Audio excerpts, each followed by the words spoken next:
में इंटर के रिजल्ट का इंतजार आज खत्म हो रहा है। अब से कुछ देर के बाद ही ये रिजल्ट आपके सामने होगा और छात्रों की आंखों के सामने उनकी मेहनत का परिणाम होगा। दोपहर 1:30 बजे का वक्त जब शिक्षा मंत्री सुनील कुमार एक साथ तीनों संकाय का रिजल्ट जारी करने वाले हैं। बिहार विद्यालय परीक्षा समिति यानी BSEB के सभागार से ऑनलाइन रिजल्ट जारी किया जाएगा। आप hindi.news18.com पर सबसे पहले अपना रिजल्ट देख सकते हैं। आपको बताते चलें कि न्यूज 18 ने सबसे पहले ये खबर दी थी कि 23 मार्च को रिजल्ट जारी होने वाला है और वो सच साबित हुई, जिससे एक बार फिर न्यूज 18 की खबर पर मोहर लगी है। आपको बता दें कि 2 फरवरी से 13 फरवरी तक इंटर की परीक्षा हुई थी, जिसमें कुल 13,17,000 से ज्यादा छात्र और छात्राएं शामिल हुए।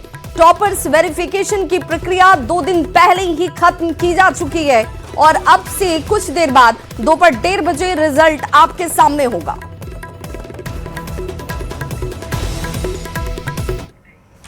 बदलते बिहार और राज्य के विकास को लेकर नीतीश कुमार के काम की तारीफ में डिप्टी सीएम सम्राट चौधरी ने एक बड़ी बात कही। जहानाबाद में सम्राट चौधरी ने कहा कि जिस तरह से मगध के इतिहास के पन्नों में आचार्य चाणक्य, अशोक और राजा जरासंध की चर्चा होती है, वैसे ही जब बिहार के विकास की चर्चा होगी तो सबसे पहले नीतीश कुमार का नाम ही आएगा। सम्राट चौधरी ने कहा कि आज भी नीतीश कुमार के नेतृत्व में सरकार चल रही है और आगे भी उन्हीं के मार्गदर्शन में बिहार की सरकार चलती हुई नजर आएगी। तो मगध सम्राट से, उनके कार्यों से, उनकी उपलब्धियों से चर्चा, तुलना नीतीश कुमार की डिप्टी सीएम सम्राट चौधरी की तरफ से और नीतीश कुमार के काम को लेकर जमकर तारीफ करते नजर आए। उन्होंने कहा कि आज भी उन्हीं का नेतृत्व है और कल भी उन्हीं का मार्गदर्शन होगा, जिसमें बिहार की सरकार चलती दिखेगी आपको।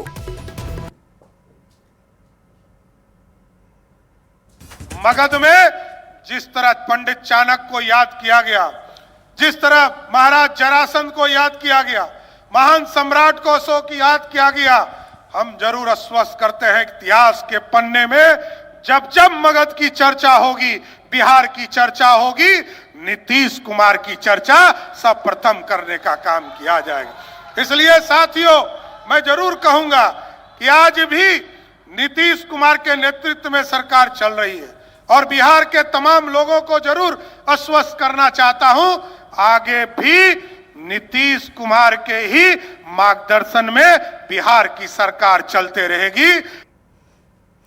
तो डिप्टी सीएम सम्राट चौधरी ने प्रखंडों में डिग्री कॉलेज को लेकर एक बड़ा ऐलान किया। जहानाबाद में समृद्धि यात्रा के मंच से सम्राट चौधरी ने कहा कि राज्य में जो 216 प्रखंड छूट गए हैं, वहां इसी साल जुलाई से पढ़ाई की शुरुआत करा दी जाएगी। बड़ा खुशी की बात है, नीतीश कुमार जी ने, जब मैं पिछले साल बजट पेश कर रहा था तो नीतीश जी ने निर्देश दिया और कहा कि बिहार में जितने ब्लॉक छूट गए हैं, 216 ब्लॉक छूट गए थे, जिस ब्लॉक में डिग्री कॉलेज नहीं है उसको इसी जुलाई से पढ़ाई शुरू करने का काम नीतीश कुमार की सरकार करेगा। साथियों, चिराग पासवान की तरफ से एक बड़ा बयान दिया गया। बिहार में नई सरकार पर चिराग पासवान की तरफ से एक बड़ा बयान, जिसमें नई सरकार को लेकर बहुत जल्द ऐलान हो जाएगा। केंद्रीय मंत्री चिराग पासवान का ये बयान, जिसमें गठबंधन में सब कुछ पहले ही तय हो चुका है और जल्द ही सब कुछ आपके सामने भी होगा। नीतीश कुमार का मार्गदर्शन सरकार में जरूर रहेगा। से भी बनाया जाएगा। देखिए, ये गठबंधन के भीतर इन तमाम विषयों को लेकर बातचीत चल रही है। सो मैटर ऑफ टाइम, समय की बात है। मुझे लगता है बहुत जल्द इसकी औपचारिक घोषणा भी कर दी जाएगी। कौन मुख्यमंत्री होगा, किस दल से मुख्यमंत्री होंगे, कौन उप मुख्यमंत्री होंगे, इन तमाम विषयों को लेकर गठबंधन के 5 दलों के भीतर चर्चाएं ही नहीं, मोटा मोटी सहमति भी बन चुकी है। मुझे लगता है बहुत जल्द इसकी औपचारिक घोषणा कर दी जाएगी, बहुत जल्द उसकी घोषणा की जाएगी। जैसे मैंने कहा, गठबंधन के भीतर मोटा मोटी इसको लेके सहमति बन चुकी है, बहुत जल्द इसको तो वहीं केंद्रीय मंत्री चिराग पासवान ने बिहार में नीतीश कुमार के बाद बनने वाली नई सरकार में सम्राट मॉडल के सवाल पर भी जवाब दिया। चिराग पासवान ने गृह मंत्री के रूप में सम्राट चौधरी के काम की तारीफ की और चिराग ने आने वाले दिनों में सम्राट की भूमिका का सवाल भविष्य पर ही छोड़ दिया। हालांकि चिराग ने इतना जरूर कहा कि जो भी नई सरकार बनेगी उसमें मौजूदा मुख्यमंत्री नीतीश कुमार का मार्गदर्शन तो जरूर शामिल होगा। के तौर पर एक बड़ी जिम्मेदारी प्रदेश के उप मुख्यमंत्री सम्राट जी निभाने का कार्य कर रहे हैं। ऐसे में आने वाले दिनों में और किस भूमिका में उनका मॉडल प्रदेश में दिखेगा, ये मुझे लगता है कि समय ही बताएगा। पर मैं मानता हूं कि जो नई सरकार भी बनेगी, उस सरकार भले वो जिसके भी नेतृत्व में वो सरकार बने, उस सरकार में अनुभव मौजूदा मुख्यमंत्री नीतीश कुमार जी का। खबर अनंत सिंह से जुड़ी हुई, जिसमें आज जेल से बाहर आ जाएंगे अनंत सिंह। पटना के बेऊर जेल से अनंत सिंह आज बाहर निकलने वाले हैं। दुलारचंद यादव हत्याकांड में उन्हें जमानत मिली है और विधानसभा चुनाव के दौरान दुलारचंद यादव की हत्या हुई थी, जिस मामले में उन्हें कोर्ट की तरफ से जमानत मिल चुकी है। मोकामा में 1 नवंबर की तारीख थी जब हत्या को अंजाम दिया गया। 19 मार्च को ही अनंत सिंह को कोर्ट ने जमानत दे दी इस मामले और अनंत सिंह की रिहाई का रास्ता साफ होते ही समर्थकों में जबरदस्त खुशी की लहर देखी गई। पटना स्थित उनके आवास पर अब उनके आगमन को लेकर स्वागत की भव्य तैयारी की गई है। जश्न की तैयारी देखिए किस तरीके से, जहां पर पकवान बनाए गए हैं, भारी मात्रा में मिठाइयां यहां पर तैयार की गई हैं।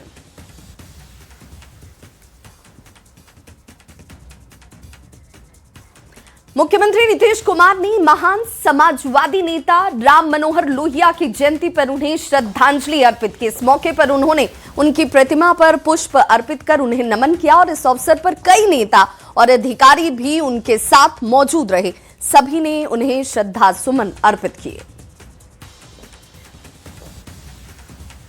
बिहार के राज्यपाल लेफ्टिनेंट जनरल सैयद अता हसनैन छपरा पहुंचे, जहां उन्होंने जयप्रकाश विश्वविद्यालय में अखिल भारतीय दर्शन परिषद के 70वें राष्ट्रीय अधिवेशन का उद्घाटन किया। इस अवसर पर कुलपति प्रमेंद्र वाजपेयी ने उनका स्वागत किया। अपने संबोधन में राज्यपाल ने कहा कि राष्ट्रीय सुरक्षा केवल सीमाओं तक सीमित नहीं है, बल्कि देश की संस्कृति और साहित्य की रक्षा भी उतनी ही जरूरी है। मगर मैं विस्तार से आपको एक्सप्लेन करता हूं। नेशनल सिक्योरिटी का अर्थ केवल सीमाओं की रक्षा नहीं होता,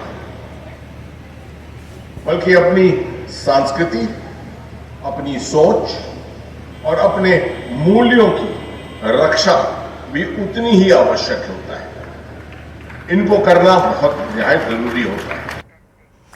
और बड़ी खबर मुंगेर से आ रही है, जहां रेलवे के इंजीनियर से 47 लाख रुपए की ठगी की गई। शेयर मार्केट में पैसा दोगुना करने के नाम पर इंजीनियर को ठगी का शिकार बनाया गया और पीड़ित ने साइबर थाने में इसे लेकर अब मामला दर्ज करवाया है, जिसके बाद पुलिस जांच में जुट गई है। मामला जमालपुर का है और न्यू वेल्थ ग्रुप नाम के व्हाट्सएप ग्रुप में भारी मुनाफे का झांसा दिया जा रहा था और ग्रुप में दिखाए गए फर्जी वॉलेट में 1 करोड़ से ज्यादा का इन्वेस्टमेंट दर्शाया गया, जिसमें इंजीनियर भरोसे में आ गए और ठगों ने महज 1 हफ्ते के अंदर पैसे को दोगुना करने का लालच दिया और इसी झांसे में आकर इंजीनियर ने अलग अलग किस्तों में करीब 47 लाख रुपए निवेश कर दिए। 20 फरवरी को ग्रुप ज्वाइन करने के बाद इंजीनियर लगातार 12 मार्च तक पैसे का निवेश करता रहा और जब तक समय पर पैसा दोगुना नहीं हुआ, वॉलेट भी सील दिखने लगा और अब उसे ठगी का एहसास हुआ है।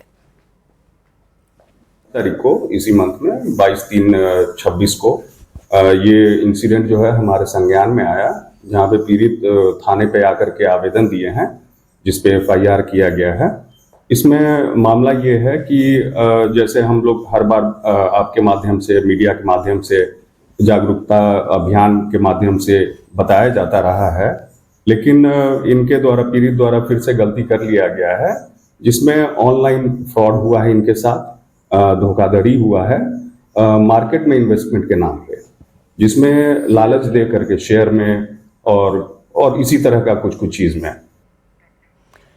पूर्णिया से बड़ी खबर, जहां पर टेंट व्यापारी के घर में आग लग गई और 15 लाख के सामान जलकर खाक हो गए। साजिश के तहत आग लगाने का आरोप लगाया जा रहा है। दुश्मनी की वजह से आग लगाने की बात सामने आती हुई मरंगा के वार्ड संख्या 5 की ये घटना और तस्वीरें आपके सामने, जहां पर लालगंज की इस घटना के बाद लोगों में साफ तौर पर इसे लेकर नाराजगी नजर आई। लालगंज की इस घटना में बताई जा रही कि 29 मार्च को घर में शादी होनी थी और दोषियों के खिलाफ कार्रवाई की मांग अब पीड़ित पक्ष कर रहा है।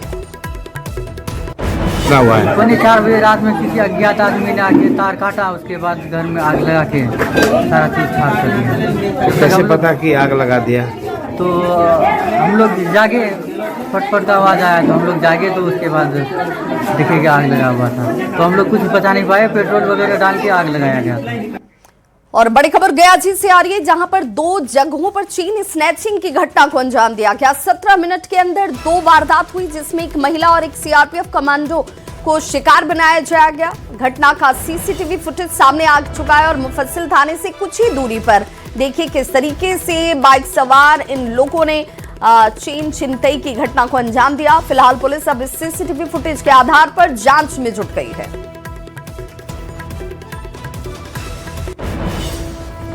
मैं निकला था भुसुंडा की तरफ, तो ये आईसीआईसी बैंक के पास में आया, तो उधर से 2 बाइक वाले हमें फॉलो कर रहे थे।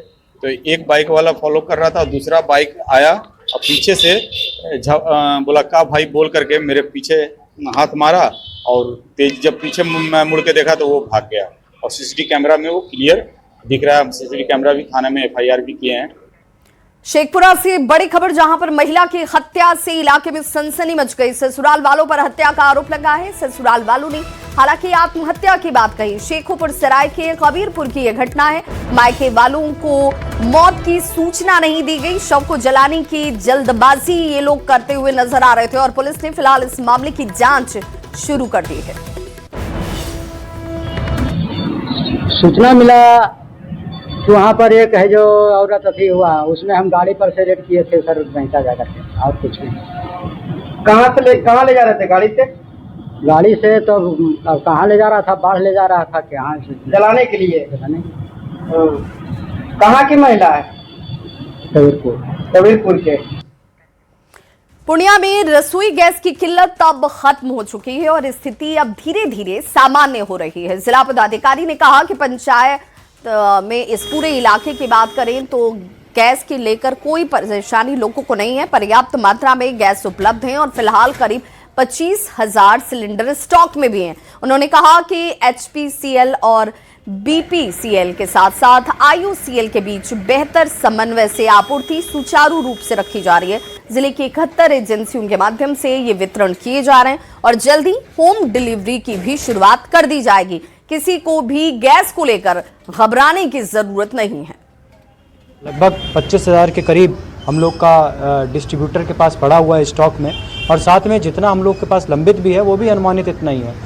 ऐसा पाया गया है कि जैसे किसी गैस एजेंसी पे पहले 300 बुकिंग हुआ करती थी, तो अभी 700 के करीब बुकिंग है। तो एक ये प्रमुख कारण है कि लोगों में एक पैनिक बाइंग की स्थिति है। और दूसरा, कई लोगों ने जिन्होंने अपने कनेक्शन बंद करवा लिए थे बहुत समय पहले, जिनके यहाँ सीजीडी से भी गैस पाइपलाइन आती थी, उन्होंने भी वापस चलाए हैं, मगर इतना कोई भयावह स्थिति नहीं है। खबर कटिहार से, जहां मनिहारी से 6 परिवार के कुल 29 लोगों ने एक साथ क्रिश्चियन धर्म को त्याग कर एक बार फिर से हिंदू धर्म में वापसी कर ली है।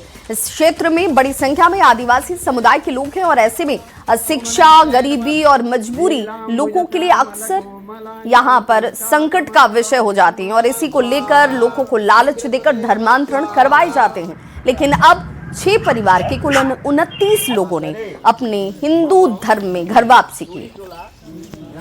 सीमांचल के इलाके से धर्मांतरण एक बहुत बड़ा चुनौती है और इसे लेकर लगातार हिंदू संगठन विशेष के लोग एक्टिव रहते हैं और कई मामला घर वापसी का भी अब होने लगा है। ऐसे में मनिहारी से 6 परिवार के कुल 29 लोग अब घर वापसी किए हैं। क्या प्रक्रिया था और कैसे ये संभव है, जरा बात कर लेते। आप लोग लगातार इस पर काम कर रहे हैं, मनिहारी का जो विषय था यह कैसे संभव हुआ, कितने लोग घर वापसी? देखिए, बीते दिनों मनिहारी से हम लोगों को सूचना मिली कि एक गांव वहां पे है मनिहारी में, जहां के लोगों को जबरन जो है धर्मांतरण कराया जा रहा है। जो भी वहां के वनवासी समाज के लोग हैं हमारे, उन्हें जो है प्रलोभन दे करके, डरा धमका करके जो है क्रिश्चियन बनाया जा रहा है। तो इसकी सूचना जब हम लोगों को मिली तो उस गांव में हम लोग जाने का काम किए और लोगों से संपर्क साधने का काम किए, तो पता चला कि अच्छी खासी संख्या में जो आदिवासी भाई है हमारे, उनको क्रिश्चियन बनाया जा रहा है प्रलोभन दे करके।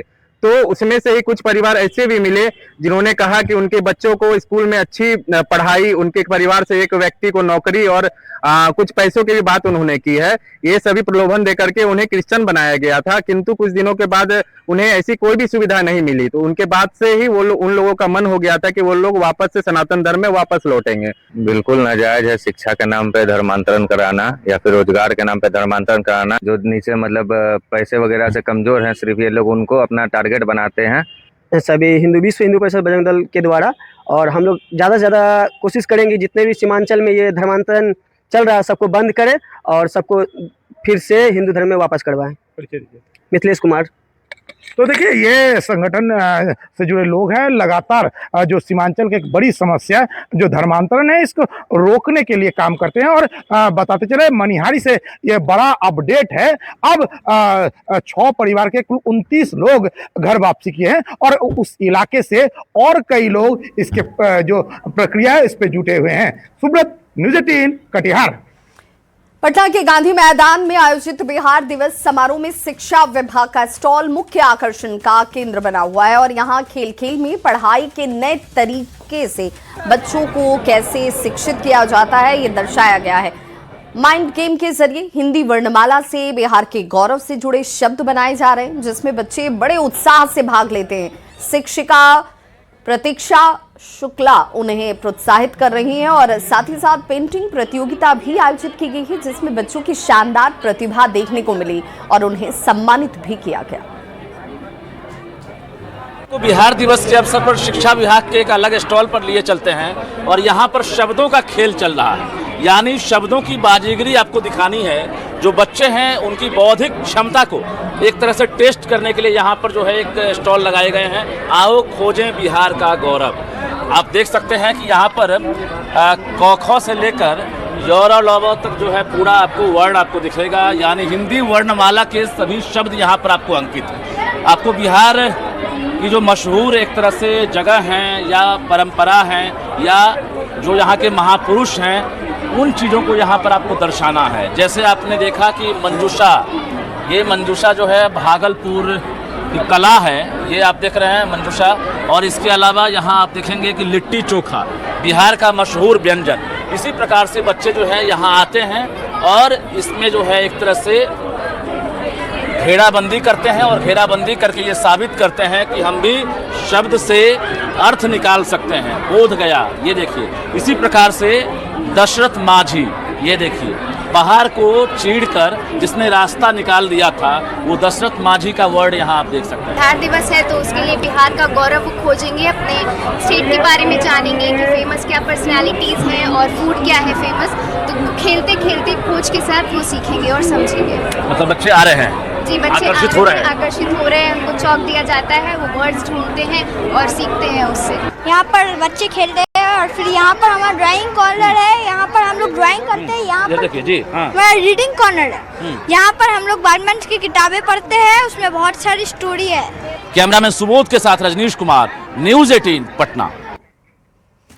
और चैती नवरात्र के 5वें दिन पटना सिटी के विभिन्न दुर्गा मंदिरों में श्रद्धालुओं की भारी भीड़ उमड़ी हुई नजर आई। श्रद्धालु पूरी आस्था और विश्वास के साथ मां दुर्गा की पूजा अर्चना कर रहे हैं। गायघाट के बड़ी पटन देवी मंदिर, हाजीगंज स्थित शक्तिपीठ छोटी पटन देवी मंदिर और अगमकुआं स्थित ऐतिहासिक शीतला माता मंदिर में श्रद्धालुओं की भीड़ नजर आई। श्रद्धालु आज माता के 5वें स्वरूप स्कंद माता की विशेष पूजा अर्चना कर रहे हैं।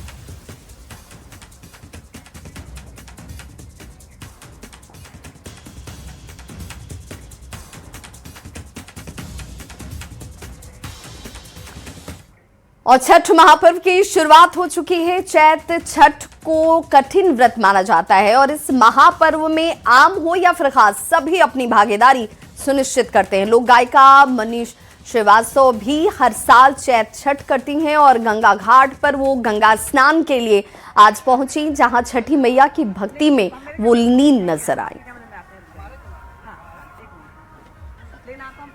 कौन सा गीत आपने गाया, कैसे पूजा पाठ करती हैं, जरा गीत गाइए। छठ में मंत्र ही गीत ही मंत्र के रूप में काम करते हैं कि केरवा के पात पर उगेलन सूरज देव झाके झूके, एक रहलो छठ बरतिया से झाके झूके, एक रहलो छठ बरतिया से झाके झूके। हम तो से पूछी बारतिया से केकरा लागी, एक रहलो छठ बरतिया से केकरा लागी, एक रहलो छठ बरतिया से केकरा लागी। हमरो जे बेटी कौन ऐसन बेटी हो कि उनके लागी, हमरो जे बेटा कौन ऐसन बेटा हो कि उनके लागी, एक रिला छठ बरतिया से उनके लागी, एक रिला छठ बरतिया से उनके लागी। तो लोक आस्था के महापर्व चैती छठ को लेकर औरंगाबाद के देव में श्रद्धालुओं के लिए विशेष व्यवस्था की गई है। पहली बार जीवा बिगहा मोड़ के पास टेंट सिटी का निर्माण कराया गया है, जहां दूर दराज से आने वाले व्रतियों को ठहरने के इंतजाम किए गए हैं। जिला पदाधिकारी ने टेंट सिटी का निरीक्षण कर व्यवस्थाओं का जायजा लिया। उन्होंने कहा कि यहां स्वच्छ, सुरक्षित और आरामदायक आवासन की व्यवस्था उपलब्ध कराई गई है, ताकि श्रद्धालुओं को किसी तरह की कोई परेशानी ना हो।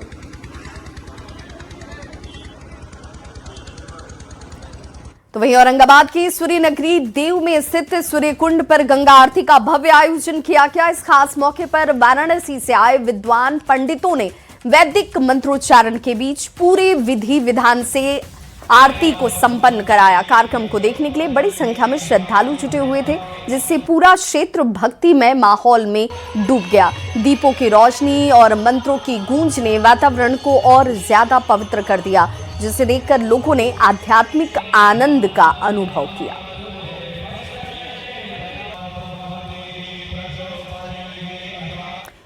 चैती नवरात्र के 5वें दिन पटना सिटी के विभिन्न दुर्गा मंदिरों में श्रद्धालुओं की भारी भीड़ देखी जा रही है। श्रद्धालु पूरी आस्था और विश्वास के साथ मां दुर्गा की पूजा अर्चना कर रहे हैं। गायघाट के बड़ी पटन देवी मंदिर, हाजीगंज स्थित शक्ति पीठ, छोटी पटन देवी मंदिर और अगमकुआं स्थित ऐतिहासिक शीतला माता मंदिर की बात करें तो बड़ी संख्या में श्रद्धालु यहां पर पहुंचे। श्रद्धालु आज माता के 5वें स्वरूप स्कंद माता की विशेष पूजा अर्चना कर रहे हैं।